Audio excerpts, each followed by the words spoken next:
할렐루야. 오늘 말씀 요한복음 4장 20절에서부터 24절 말씀 참된 예배의 본질이라는 제목으로 여러분들과 함께 은혜를 나누고자 오랍니다. 오늘 제가 이 본문을 선택한 것은 하나님께서 새해 초부터 저에게 꿈으로 계시를 했기 때문에 이 말씀을 여러분들에게 선포하게 되는 것입니다. 제 꿈의 내용은 이렇습니다. 제가 주일날 바쁜 일로 인하여 주일 예배를 드리는 시간이 늦었어요. 꿈에서. 그래 계속 옷을 갈아입고 교회를 가려고 하는데 시간이 예배 드리러 갈 수 없게 그런 상황이 계속 전개되는 것입니다. 그래서 제가 주일 예배에 늦을 것 같아서 이제 계속 핸드폰으로 전화를 하는데 우리 여기 계시는 성도님들 아무도 전화를 받지 않는 거예요. 그러니까 얼마나 제가 답답하겠습니까? 주일 대예배를 인도해야 될 담임 목사가 시간이 늦어서 예배에 참석할 수 없게 되는 이 엄청난 사건을 꿈을 통해서 제가 보았던 것이죠. 제가 예수님을 인격적으로 만난 후에 한 번도 주일 성수를 어긴 적이 없었습니다. 주일 대예배를 드리지 못했던 적이 지금까지 없었는데요. 제 꿈에서 제가 이제 처음으로 예배를 드릴 수 없는 그런 상황에 놓이게 된 거죠. 너무나 마음이 조급하고 급한데 이제 어찌할 바를 모르고 탁 눈을 떴는데 어두컴컴한 새벽녘이더라고요. 주님 앞에 새벽 기도회를 드리면서 제가 제 꿈을 이제 묵상하는데 제 마음가운데 성령님께서 예배의 중요성에 대한 메시지를 선포하라는 감동을 이제 저에게 주셔서 오늘 말씀을 여러분들에게 증거하는 것입니다. 우리는 코로나19 바이러스 팬데믹 현상으로 인해서 2020년 1월 말부터 지금까지 정말 우리 한국 또 교회는 실제적으로 하나님 앞에 이런 현장 예배를 드릴 수 없는 계속 이제 정부의 방역 지침으로 인해서 사회적 거리두기 2.5단계에 이르러서 대형교회 그 수만 명의 성도들이 있어도 온라인 예배팀 20명만 인원이 이제 예배당에 들어갈 수 있는 이런 상황 가운데 처해 있는 것이죠. 그래서 1월 이제 7일 목요일에 부산 세계로교회 손현보 목사님께서 모든 광역단체에 있는 교회들 전국 17개 광역도시 226개 기독교 총연합회 긴급 공지사항을 전달했던 것을 보게 됩니다. 그 공지사항은 무엇이냐면 한국교회는 지난 1년 동안 교회의 본질은 물론 마지막 남은 하나님께 드리는 예배조차 정권의 손아귀에서 장악되어 하나님의 영광을 훼손당하고 교회는 고사 직전에 처하였습니다. 오늘 현재 감염 방지법에 준하여 교회는 전면 예배 금지입니다. 다만 비대면 예배를 방송 제작하기 위한 필수 요원 최대 20명만 교회당에 입당할 수 있는 상황입니다. 교회는 더 이상 침묵하고 있을 수가 없는 절대절명의 위기에 이제 부산의 세계로 교회에서 예배 회복을 위한 전쟁을 선포하고 비대면이 아닌 정상적인 예배 드림을 선언하고 일어났습니다라고 그렇게 이제 긴급 공지사항을 보내면서 모든 이제 교회와 목사님들이 여기에 동참해 달라고 그리고 이제 정세균 이제 총리에게 이런 상황을 지금 전달한 상태인 것을 보게 되는 것이죠. 자, 2021년 예배가 이제 회복이 돼야 되는데요. 그래서 오늘 이제 본문을 통해서 정말 우리 하나님께서 예배가 얼마나 중요한가 우리에게 누누이 말씀하고 있지만 제가 이제 실천신학 부분에 들어가거든요. 예배학이. 여러분들도 이제 신학교에서 실천신학을 배우는데 예배학에 대해서 배울지는 모르겠습니다만 정말 이 예배학은 중요합니다. 사실. 근데 이제 1517년 마틴 루터와 칼빈을 통해서 종교개혁이 일어나서 우리 개신교가 이제 예배학이 너무나 소홀해졌던 것을 보게 돼요. 사실. 여러분 초대교회로부터 시작해서 오순절 마가다락방에 성령이 임하시고 초대교회가 세워지면서 그때부터 초대교회가 드렸던 예배 그리고 이제 교부들 더 나아가서 중세시대에 드렸던 예배들 그게 이제 다 예배 변천 과정이 있거든요. 나중에 이제 루터를 통해서 개신교의 예배학 그 모든 것들이 이제 변천되는데 굉장히 여러분 우리 개신교의 예배학은 굉장히 여러분 소홀하고 이제 하나님 보실 때는 너무나 불경건한 모습들이 많이 있다는 것을 우리가 보게 되는 겁니다. 오늘 본문 말씀을 통해서 참된 예배의 본질이 무엇인가를 여러분들과 함께 나눠보고자 원합니다. 오늘 배경은요, 예수가성 우물가에서 사마리아 여인과 예수님의 대화 가운데서 가장 중요한 내용인 예배의 본질에 대하여 나누는 이야기를 통해 기독교 예배의 중요성을 깨닫고 올바른 신앙을 우리가 해야 한다는 것을 우리가 이제 교훈받게 되는데요. 예수님과 제자들은 유대를 떠나 갈릴리로 이동 중 중간 위치한 사마리아의 수가라는 동네에 들리십니다. 그때 한 여인이 물을 기르러 우물로 나왔는데요. 그 시간이 6시쯤 되었다 하죠. 그러니까 유대 시간에 6을 더하면 오늘날 우리가 사용하는 시간인데요. 정오 12시에 나온 거예요. 따라서 그 여인은 정오 12시쯤 우물로 나왔는데 이 팔레스타인 지역은 낮에는 햇빛이 강하기 때문에 낮에 활동하는 사람은 별로 없습니다. 다 낮잠 자는 시간이에요. 근데 그 여인에게 이 죄가 있었죠. 예수님은 정확히 그 여인을 알고 있었어요. 그래서 이제 예수님이 그 여인의 죄를 딱 묻는데, 지적하는데 내 남편이 어디 있느냐라고 묻는 거죠. 이 여인의 과거를 보면 남편 5을 갈아치우고 지금도 오도 가다 만난 어떤 남자와 동거를 하고 있는 상태란 말이에요. 자기 상황을 이 유대 남자가, 처음 본 남자가 딱 지적하니까 이 여자가 꼬꾸라지기를 당신은 선지자소이다 그래요. 선지자. 여러분, 구약의 선지자들은 하나님 말씀을 대언하고 보는 거죠. 그래서 이 여인이 자기의 죄를 딱 지적받고 이제 예수님 앞에 무릎을 딱 꿇는 거예요. 그러니까 여기서 우리 여러분들이 알 수 있는 것은 하나님을 만난 사람은요, 다 자기가 죄인이라는 것을 강력하게 인식하게 되는 것입니다. 근데 하나님을 만나지 않는 사람은요, 죄가 뭔지를 몰라요. 죄 인식이라는 게 없어요. 사실 요한복음에 중요한 신학적인 주제가 있습니다. 그 중에서 제일 메인이 뭐냐면 예수님은 누구신가라는 것이죠. 저자 요한은 서론에서 태초부터 있었던 노고스라고 하죠. 말씀이라고 하죠. 태초에 말씀이 계셨느니라고 요한복음 1장 1절에서부터 시작되는 것입니다. 이 말씀이신 성자 예수 그리스도께서 인간의 몸을 입고 육신으로 이 땅으로 왔다고 주장을 하는 것이죠. 그를 예수 그리스도라고 소개하면서 하나님의 독생하신 아들이라고 표현합니다. 그래서 더 나아가 세례 요한의 증거를 통해서 요한복음 1장 19절에 그는 누구냐? 독생하신 하나님의 아들인데 세상 죄를 지고 하는 하나님의 어린 양이라고 사도 요한이 여러분 요한복음 1장 19절에 표현하는 것입니다. 그러니까 예수님은 하나님의 어린 양, 하나님의 아들이라고 증언되어지면서 이분이 누구냐? 바로 세상의 구주라라는 것이죠. 그래서 오늘 이제 이 말씀의 배경이 되는 것인데요. 사마리아 사람들도 여러분 사실 유대인들에게는 사마리아인들은 이방인이라고 불과해요. 그들은 계치급을 받았어요. 그 배경은 여러분들이 더 잘 아실 것입니다. 남유다와 북이스라엘이 이 솔로몬의 아들 르호보암 때 갈라지면서 이제 여로보암이 10지파를 데리고 북이스라엘이라는 왕조를 세워가죠.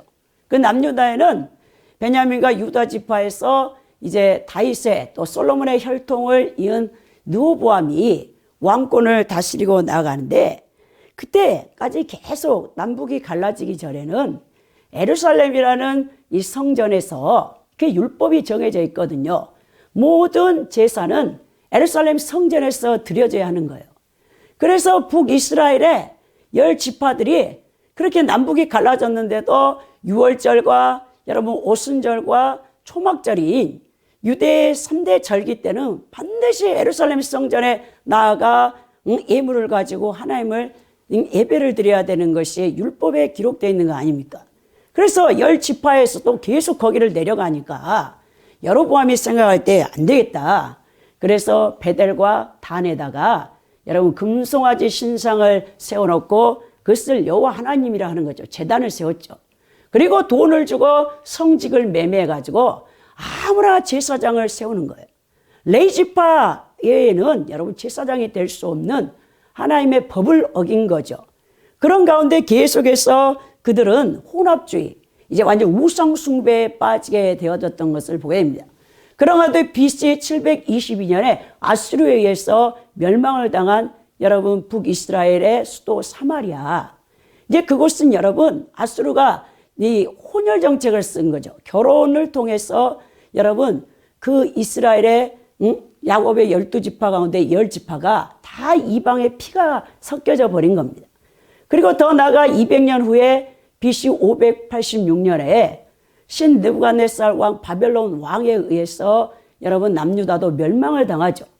그리고 여러분 바벨론의 70년의 포로로 끌려갔다 와서 그들이 최초로 이제 스룹바벨 총독과 예수와 대제사장을 통해서 에스라서 4장에 보고 느헤미야에서 보면 이제 성전을 건축하는 것을 보게 됩니다. 그 스룹바벨 성전이 이제 지어지는 가운데 사마리아인들이 참여하고 싶은 거죠.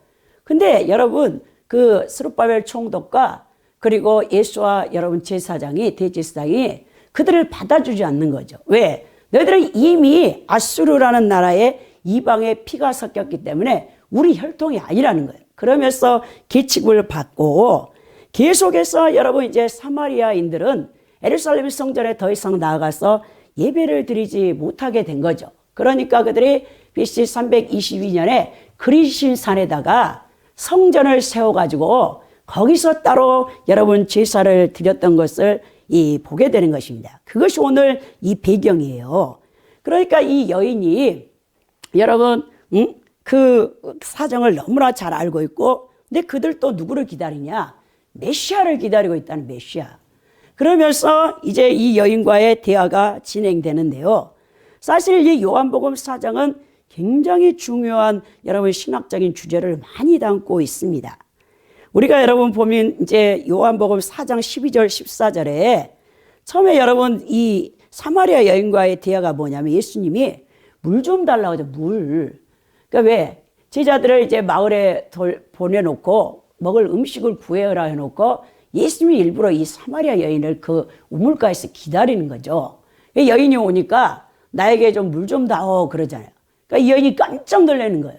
왜? 유대인과 사마리아인은 여러분 서로 교통하지 않고 절대로 대화하지 않고 유대인들은 이 사마리아인들을 개 취급하는데 자기한테 물을 달라니까 깜짝 놀라서 어찌하여 당신은 유대 남자로서 나에게 물을 달라 합니까? 그 얘기를 하는 거죠.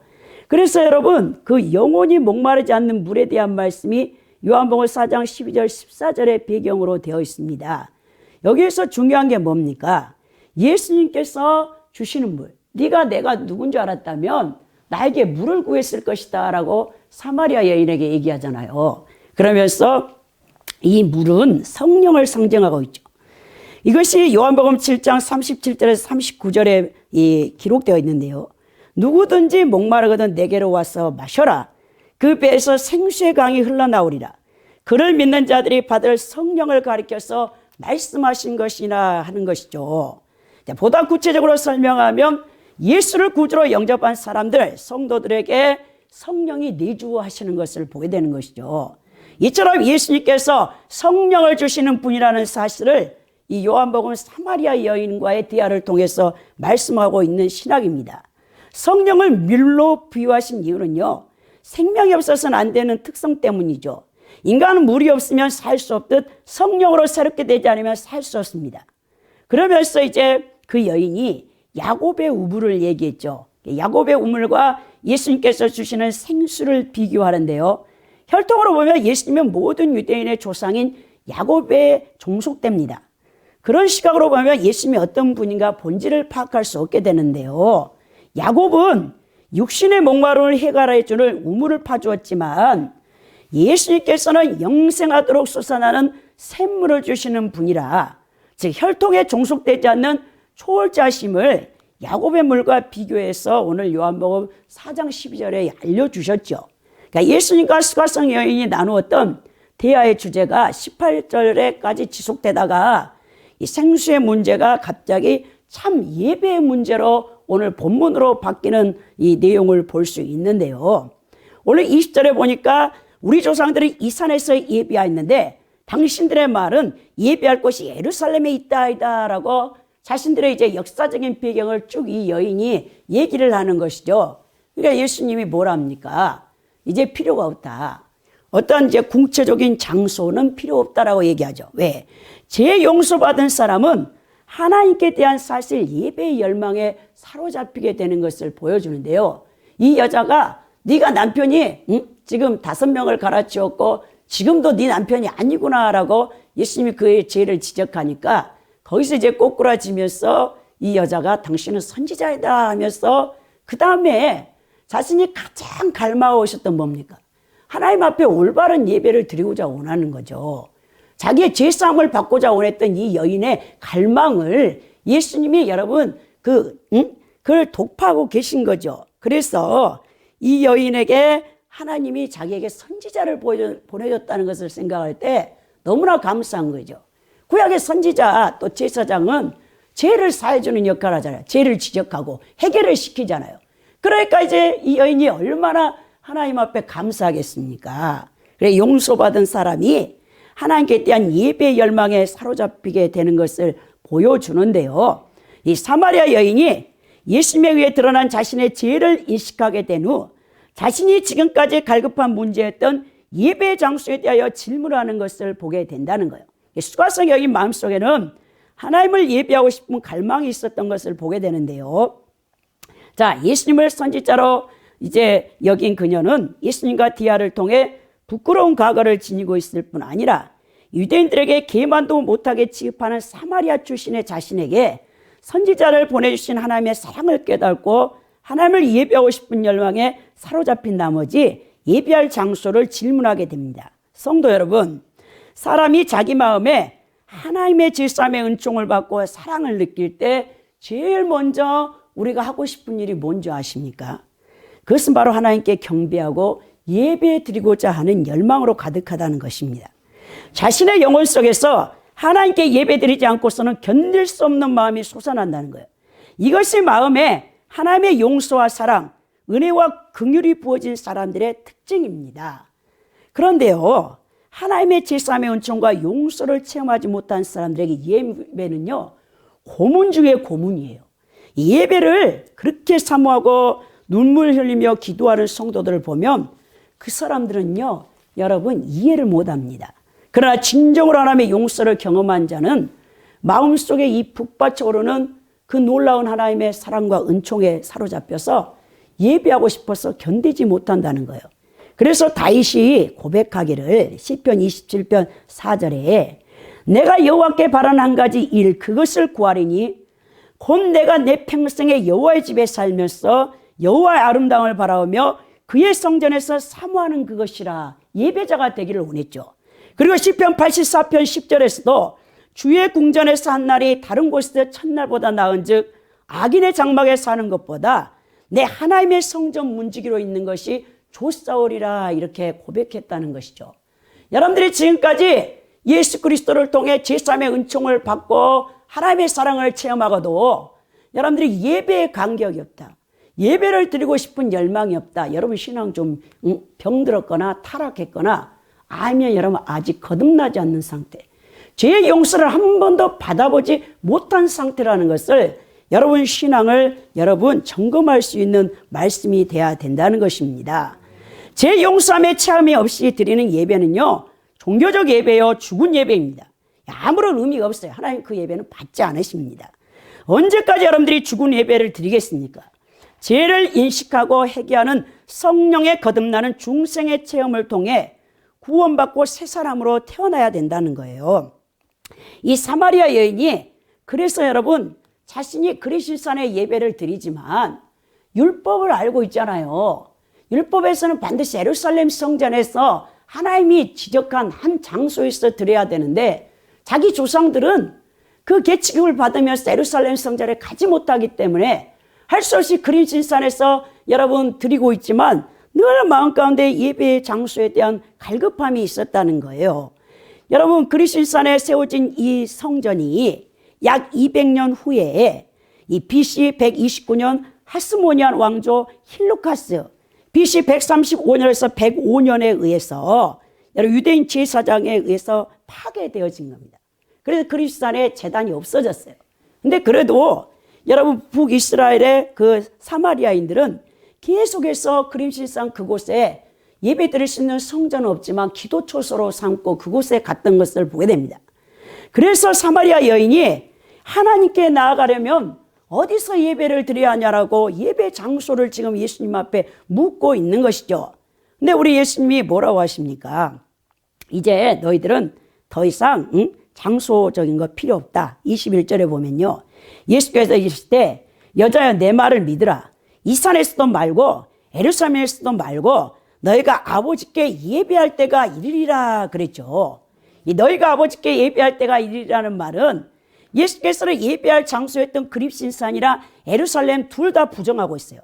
이 특정한 예배 장소를 부인하는 것은 지금까지 지속되어 온 구약 예배 전체를 부인하는 의미를 지니고 있으며 이 장소의 구애받음이 없이 메시아의 중보 사역을 통하여 하나님께 직접 나아가 신령과 진정으로 예배드리는 새로운 시대가 도래하고 있음을 예수님이 지금 사마리아 여인에게 말씀하고 있는 것을 보게 되는 것입니다. 여러분, 이 성전이 뭡니까? 우리 하나님께서 이 이스라엘 백성들을 출애굽시킨 다음에 광야에 먼저 성막을 여러분 짓게 했죠. 그 성막의 그 모든 기구, 그 또 행위 자체가 뭐냐? 예수 그리스도를 상징하고 있어요. 예수 그리스도가 바로 대제사장이고 성막에는 대제사장 아론이 있었고 아론의 자녀들에 의해서 그 대제사장이 세습되어졌잖아요. 더 나아가서 제물을 가지고 가야 됩니다. 빈손으로는 갈 수 없어요. 끊임없이 여러분 성막에는요 이 제물을 잡아다 피를 번제단에 뿌리잖아요. 번제단은 예수 그리스도의 십자가의 사역을 상징하는 거 아닙니까? 더 나아가 물두멍에 나가 제사장들이 손을 씻잖아요. 거룩한 성소와 지성소에 들어가기 위해서. 여러분 그 물두멍은 회개를 상징하고 있는 거 아닙니까? 그 다음 더 나가서 이제 성소 안에 들어가면 등잔과 진설병과 또 여러분 분향단이 있죠. 지성소 하나님의 법궤가 있는 곳에 들어가기 전에 그곳에서 여러분 기도와 말씀을 통해서 기도로 그 다음에 여러분 지성소 안에 들어가서 법궤에 십계명의 돌판이 거기에 안에 안착되어 있는 거 아닙니까? 하나님의 영과 만나는 임재 장소, 그 속죄소 힐라스모스 그 시은 자에까지 나아가는데 이 모든 성막의 그 모형이 누구셨습니까? 바로 예수 그리스도라는 거예요. 그러니까 여러분 나중에 성막이 이제 왕국 시대에 가서 다윗을 통해서 또 이제 솔로몬을 통해서 성전이 지어지잖아요. 역시 성전도 모형 그 자체 그림자가 뭡니까? 그 실체는요 예수 그리스도 아닙니까?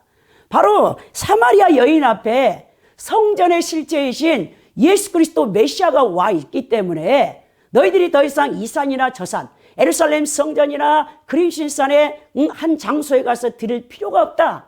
예수 그리스도의 중보 사역을 통해서 예수님의 속죄 사역을 통해서 누구든지 제사함 받은 자는 예수 그리스도의 이름으로 그 피를 가지고 하나님 보좌 앞에 담대히 나갈 수 있기 때문에 이제는 더 이상 성전 여러분 그리고 장소가 이제 개념이 없다, 필요가 없다라고 바로 예수님이 가르쳐 준 거 아닙니까?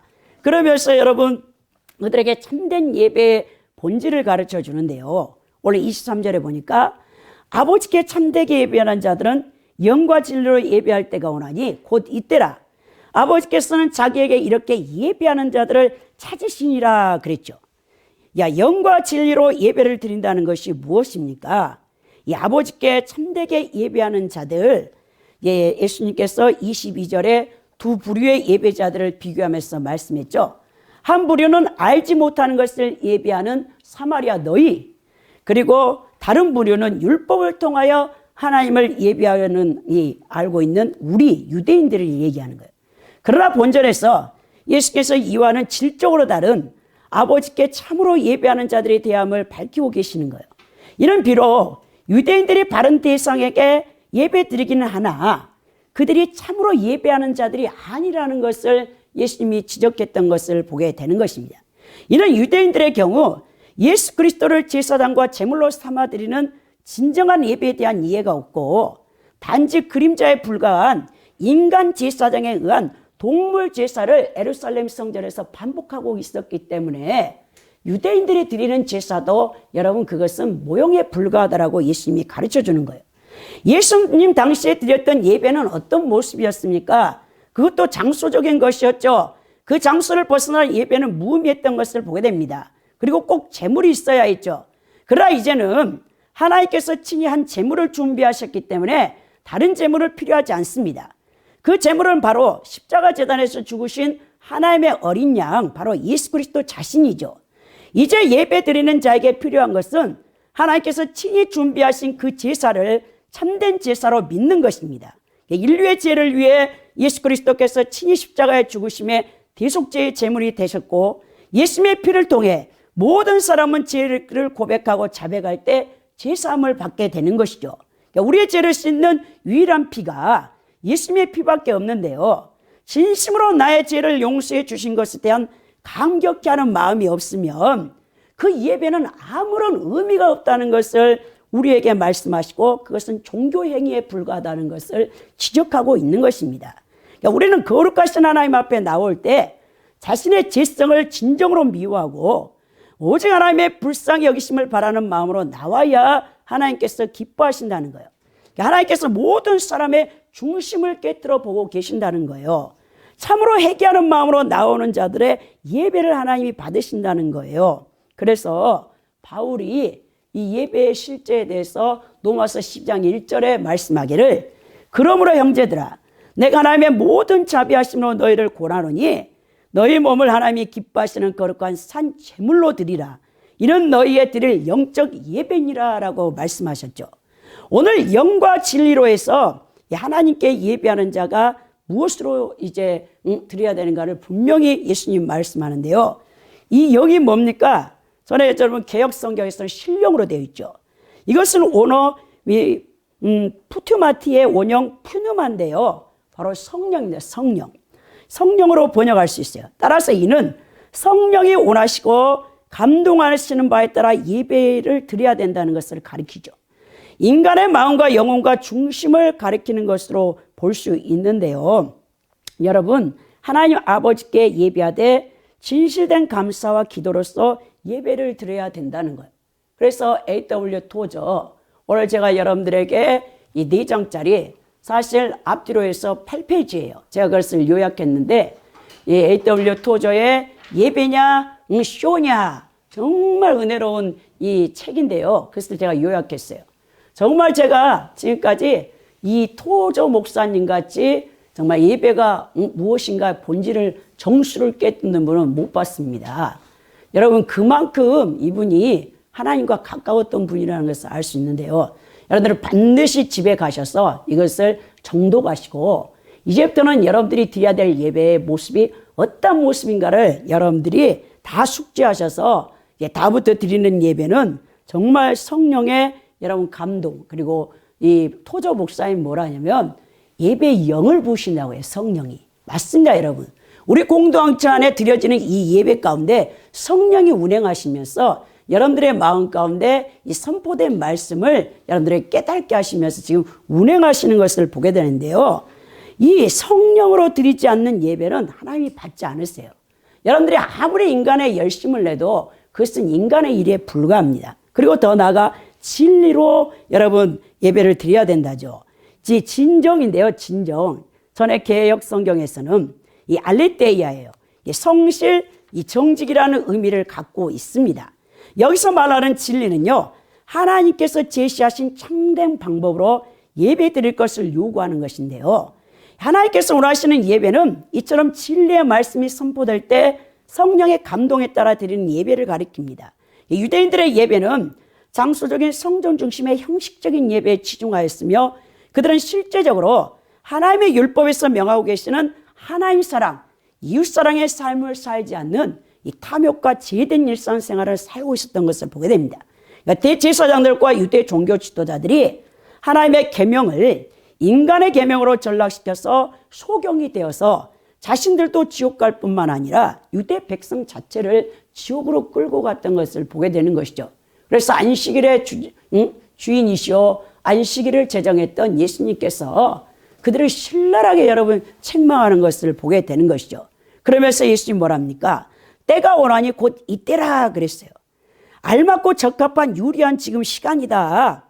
왜냐? 예수님께서 이 공생애 가운데 이 사마리아 여인을 만나고 얼마 있지 않아서 이제 십자가에서 그분이 모든 인류의 죄를 대속할 시간이 가까이 오기 때문에 이제 곧 너희가 성령과 진리의 말씀으로 예배할 때가 되었다라고 얘기하는 거죠. 영과 진리로 예배할 이때는 언제인가? 오늘 요한복음 4장 20절 26절의 논제인데요. 오늘 본문의 중요한 내용의 하나는요, 율법은 성전 중심의 예배를 가르쳤습니다. 그래서 유대인들은 예루살렘 성전에서 예배를 드렸죠. 한편 사마리아 사람들은 그리스도산에서 성전을 짓고 예배를 드렸습니다. 그들은 자신들이 옳다고 생각했습니다. 그러나 예수님께서 그리스도산에 예배 드린 전통이 잘못되었다고 가르쳐 주었고요. 율법이 제시한 성전은 그리스도의 모형입니다. 성전의 실제인 그리스도께서 오셨기 때문에 이제 예배 장소는 문제가 되지 않고요. 하나님께서 영이심으로 예배는 영적 관계성을 지녀야 된다는 거죠. 따라서 그리스도를 영접하여 성령으로 거듭날 때만이 여러분들이 진정한 예배를 드릴 수 있다는 것을 오늘 예수님께서 가르쳐 주는데요. 아버지께서 찾는 자가 누구라고 했습니까? 바로 자기를 이렇게 예배하는 자들을 찾고 계신다는 거예요. 여러분, 여기서 찾다 제테오의 이 헬라어 원어가 뭐냐면요, 가장 기본적인 의미는 집요하게 찾고 계신다는 거예요. 우리 하나님께서 이 땅에서 찾고 있는 자가 있는데요, 바로 예배자를 찾고 계셔요. 이게 예배가 얼마나 중요한가 여러분들이 깨달아야 된다는 것입니다. 이 단어는요, 잃어버린 어떤 것이나 자기와 관계를 맺기 원하는 존재를 성실껏 찾는 것을 얘기한다는 것입니다. 그러니까 아버지께서 참된 예배자를 찾으시는데 얼마나 열심히 찾고 계시는가를 우리에게 보여주는데요. 성도 여러분, 하나님께서 우리가 드리는 모든 예배를 받는 것이 아닙니다. 전 그것을 실제적으로도 체험을 했어요. 하나님 받으실 예배가 다 따로 있어요, 여러분. 여러분들이 예수님을 믿고 지금 계속 여러분 이 신앙이 이제 연수가 되어질수록 매주일 또 수요예배, 금요예배 나와서 예배를 드리지만요, 여러분들이 일생에 드린 예배를 하나님께서 몇 번이나 받을 것 같습니까? 여러분들이 드리는 예배가 하나님 앞에 흠양이 돼야죠. 그래야 우리 하나님께서 기뻐하시고 여러분들과 동행을 하시는데요, 여러분들이 예배 드린다고 해서 다 그 예배를 받으시는 게 아니라는 거예요. 하나님께서 원하시는 예배, 하나님께서 요구하시는 참 예배를 여러분들이 드리고 있는지 여러분들은 지금 한번 여러분들의 신앙을 점검해야 돼요. 예를 들어서요, 자신이 믿는 종교의 규범에만 충실한 예배, 사람들이 보기에 합당한 형식적인 예배를 드리는 경우가 많습니다. 한 시간의 예배 형식에 잘 짜맞춰진 주일 예배 순서의 형식, 화려하고 큰 좋은 성전에서 수백 명, 수천 명의 성가대의 찬양, 그리고 내 옛사람을 기분 좋게 하는 목사님의 감미로운 설교, 2, 3분 동안의 짧은 기도, 그리고 조금의 헌금, 이것이 지금 모든 예배의 형식이잖아요. 그것을 우리 하나님께서 기뻐하실까? 여러분, 하나님이 받으시는 예배는요, 오늘 24절에 분명하게 말씀했죠. 하나님이 영이시니 예배하는 자가 영과 진리로 예배하라 그랬어요. 자, 우리가 여기서 하나님의 존재 양식을 분명히 가르치는데요, 하나님은 어떤 분이다? 영적인 분이라는 것이죠. 하나님은 육적인 분이 아니라는 걸 우리에게 가르쳐 주는 겁니다.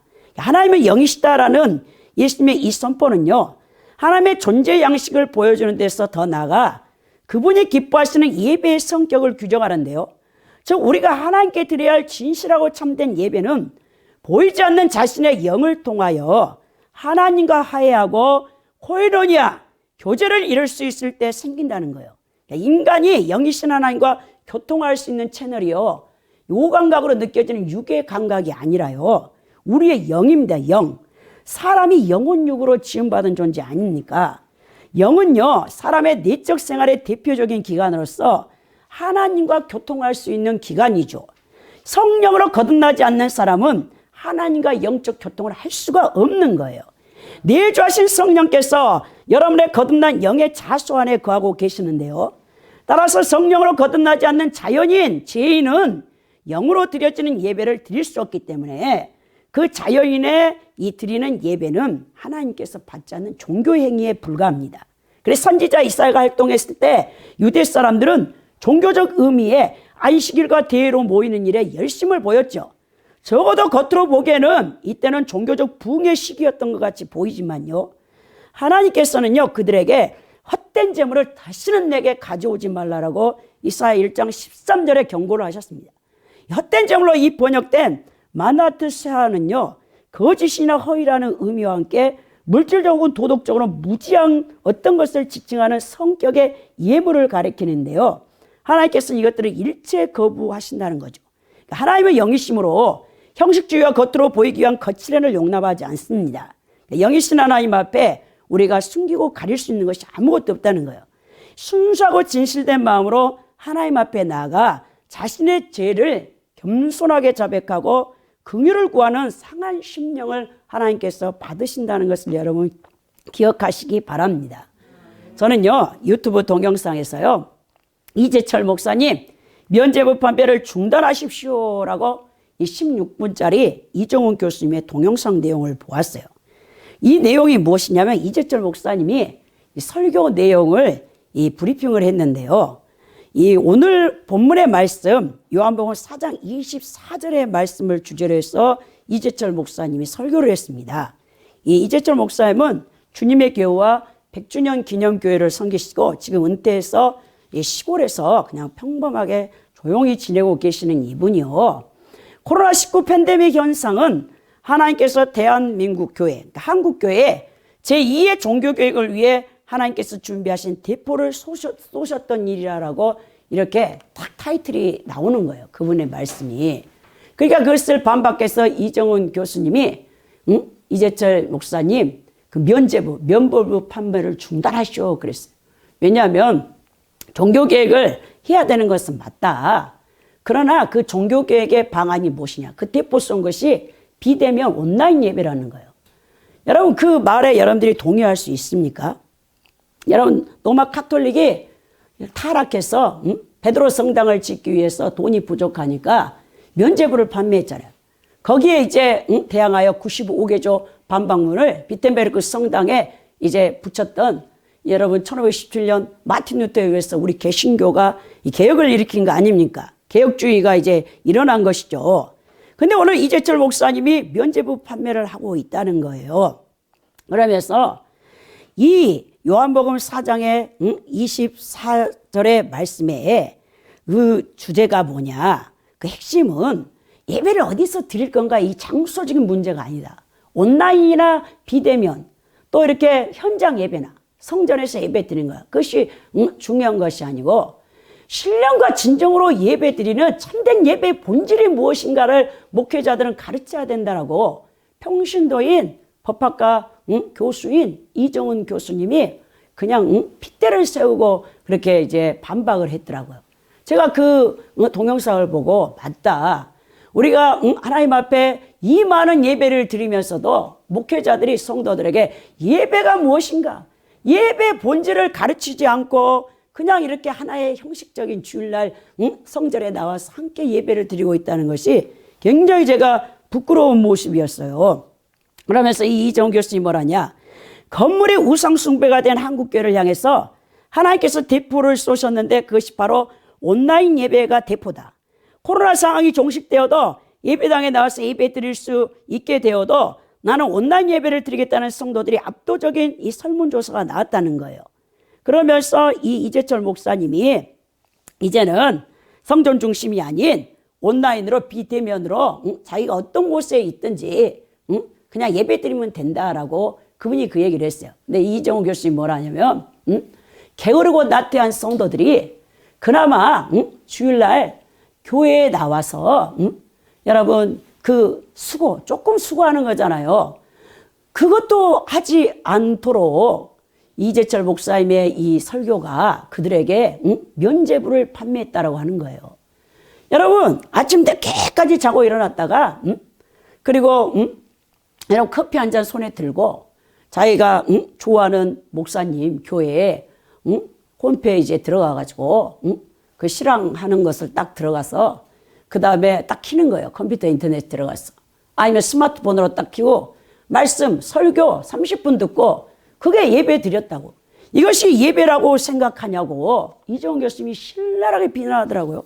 그러면서 그분 원래 불교도인이었잖아요. 불교도인도 보통 불교도인이었습니까?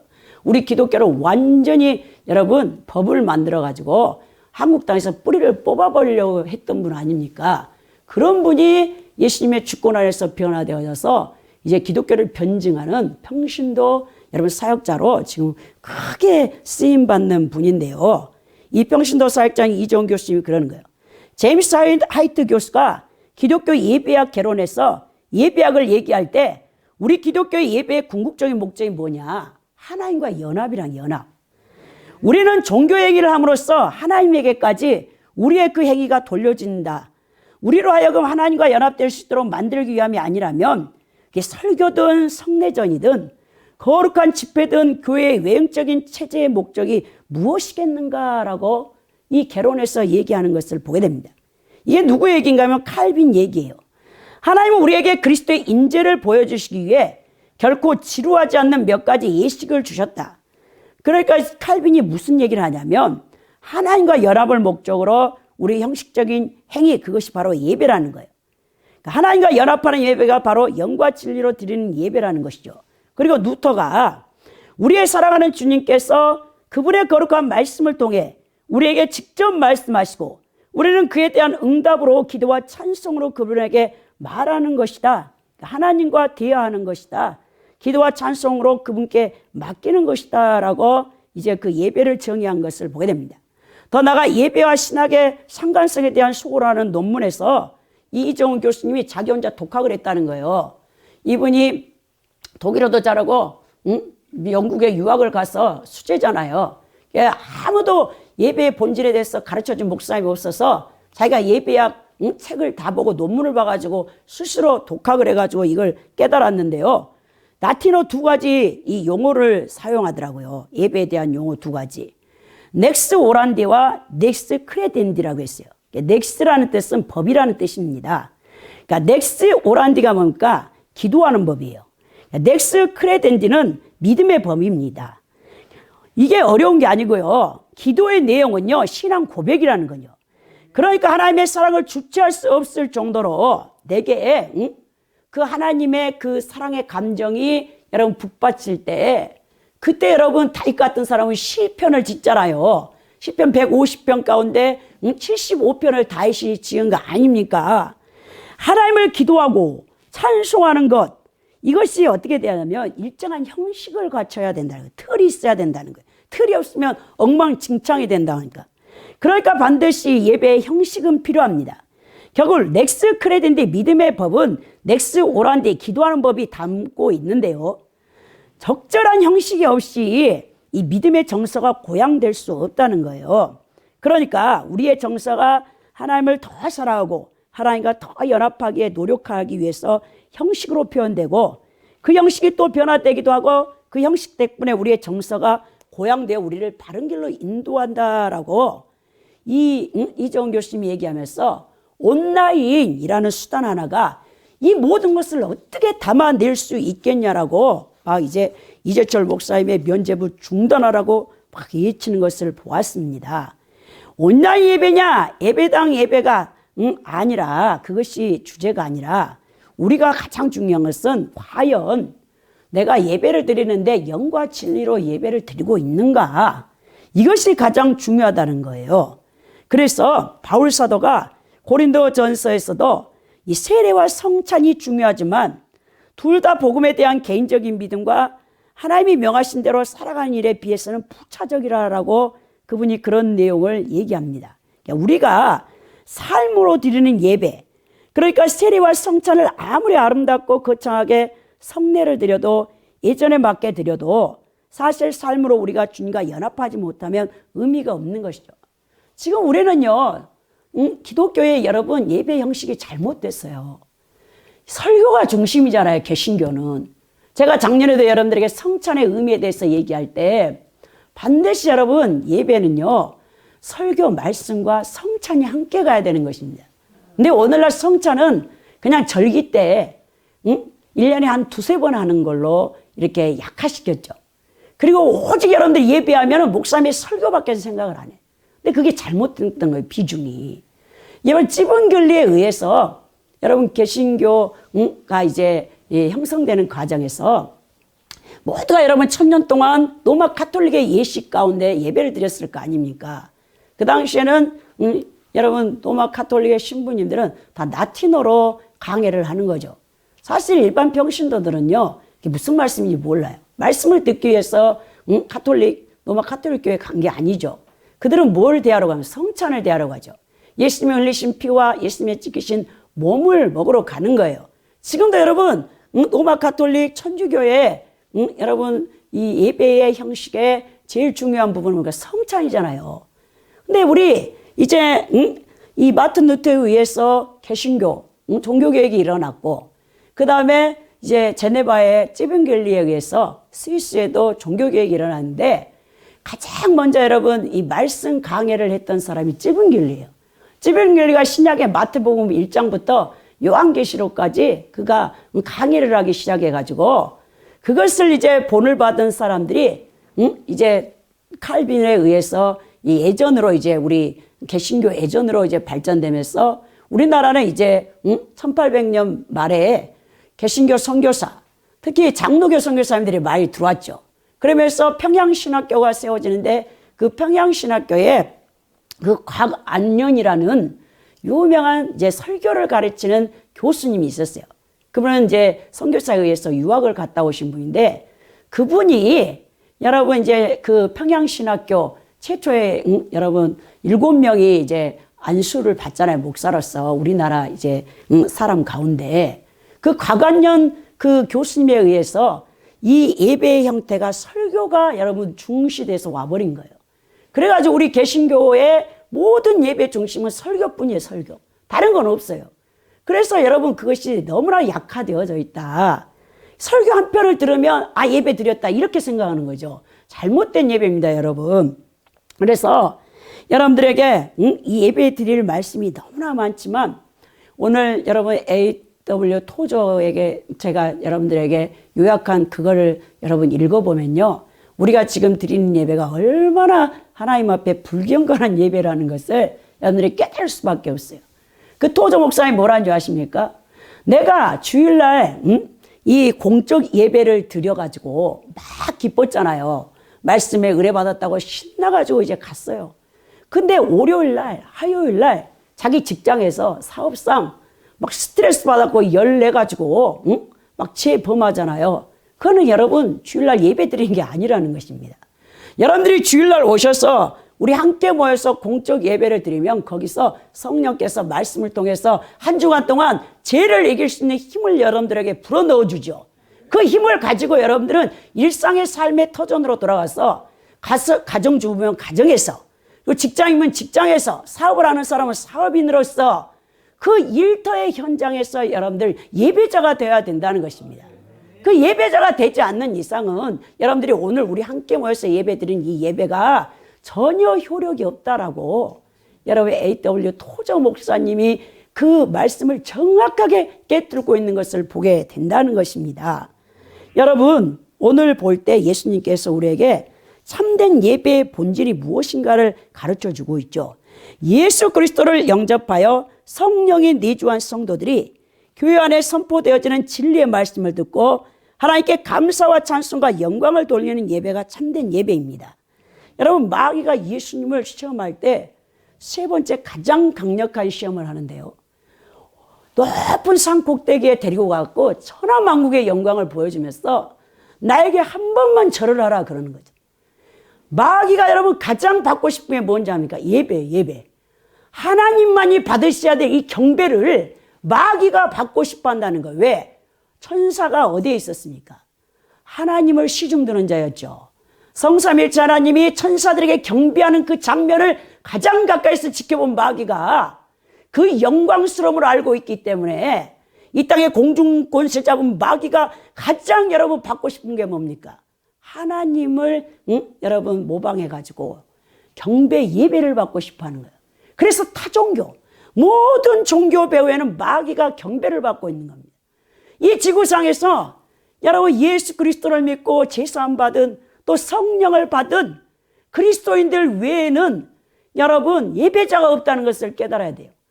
다른 모든 예배는요 마귀에게 드리는 예배예요. 성삼일체 하나님 한 분만이 받아야 될 예배를 마귀가 지금 받고 있는데, 코로나19 여러분 그 전염병으로 인해서 한국교회는요, 예배가 무너져 버렸어요, 완전. 하나님이 얼마나 가슴이 아파하겠습니까? 여러분, 예배는 오직 성삼일체 하나님 한 분만이 받을 수 있는 성도들의 최고의 경외함의 행위입니다. 독일어에 고테스틴스트라는 이 예배의 용어가 있어요. 이 용어가 뭐냐면요, 하나님의 회중을 향한 봉사, 회중이 하나님께 드리는 봉사라는 두 가지 뜻을 담고 있는데요, 예배는 하나님께서 회중을 위해 봉사하는 거예요. 여러분 깜짝 놀랐죠? 아니, 하나님 예배 가운데 우리를, 성도들을 위해서 봉사하고 있다고? 하나님은 예수 그리스도를 통해 말씀과 주의 만찬으로 자신을 계시하십니다. 회중은 이에 감사하여 찬송과 영광을 돌리고요, 신앙 고백과 예물을 드림으로 응답을 해야 하는 거예요.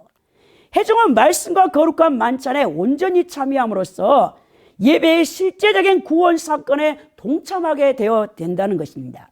그래서 예배학의 최고의 권위자인 노버트 네이먼이 개혁주의 예배학 관점에서 기술한 저서 1980년작 예배학을 통해 기독교 예배를 정의했는데요, 신자의 새 생명의 활동이 예배다.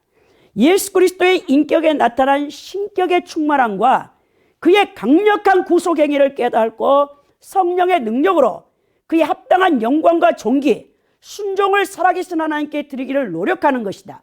그리고 기독교의 공적 예배는 회중인 진정한 신자들의 활동이다. 예배하는 중에 그의 인격에 말할 수 없는 영광과 예수 그리스도 안에서 구원의 장대한 은혜로 마땅히 받으실 권리가 있는 하나님께 기도와 찬양, 고백과 중보기도, 감사와 순종을 드리기를 구하는 것이다 라고 정확하게 예배를 여러분 정의하고 있는 것을 보게 되는 것입니다. 그래서 오늘 이 예배라는 여러분 이 놀라운 하나님 앞에 드릴 수 있는 최고의 경배 행위를 여러분들이 소홀히 해서는 절대 안 된다는 것입니다. 이 예배라는 용어가요 많이 있어요. 제가 오늘 설교에서 여러분들에게 다 할 수는 없어요. 다음 주 또 제가 설교를 하게 되면 예배의 올바른 정에 대해서 다시 한번 여러분들에게 이 말씀을 증거하겠지만요, 정말 이해를 갖추어서 절하다라는 이 샤라는 구약의 언어가 이 예배의 근원인데요, 하나님께서는 올바른 마음가짐과 올바른 태도의 예배를 원하고 계셔요. 하나님께서 찾고 계시는 예배자들이 되어야 될 것입니다. 여러분, 그리하여 올 한 해는요, 정말 우리 열방성교회에 섞여 있는 모든 성도들이 오늘 이 공적으로 드리는 예배뿐만 아니라 여기서 이 성령의 충만함을 받고 나아가 세상에 여러분 삶의 터전에서 6일 동안도 예배자의 모습으로 살아가는 진실한 분들이 될 수 있기를 예수 그리스도의 이름으로 축원드립니다.